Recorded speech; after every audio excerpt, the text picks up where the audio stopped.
khani lai khan khoya nge hi pathian le ti la chun heta hi ome tin chiang takin ring lo mi te pon a pathian kha ma omani ti an nu the sin zarina yan ke nin chan tha kan chan ve la yen kan pathian hi ke ma omen ti hi ma ni kan in so na me chumi pia sia chuan nula tlangwal na koma khan a pathian kha a chiam tru chalai te biar zai pol ko san zai pol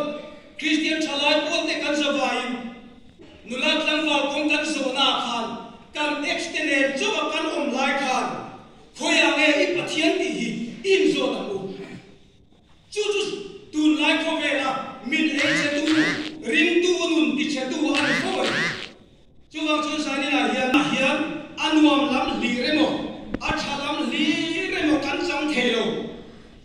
har sat na le mam an na ten min chi ma khem na thi pui ten min noya chaw le lungai taka kan cha ma oma kan tak sa po pathian thui ong rok tel tel chaw tel tel turin a soya nima sela dam thalai te po har sat na nat na khir tak ten min tla bok cha ma oma kan kharau nun po lungai taka om cha om fo thin ni chuti huna chuan khoya nge ti pathian le ti hi kanin so mai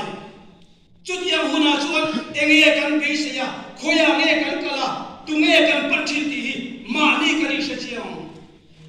khoya nge pathian le ti hi kan in zot ngam lo thine har sat na le lungai na kan to chang hian tunge kan be se masak be khoi nge kan pathin chuta chuan khoya nge pathian le ti hi ma ni nu na hian a chiang thin ka ti le kan chak na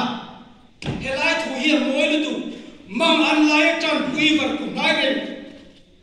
chu nun chu kan nun hian avara ngam lo fo thina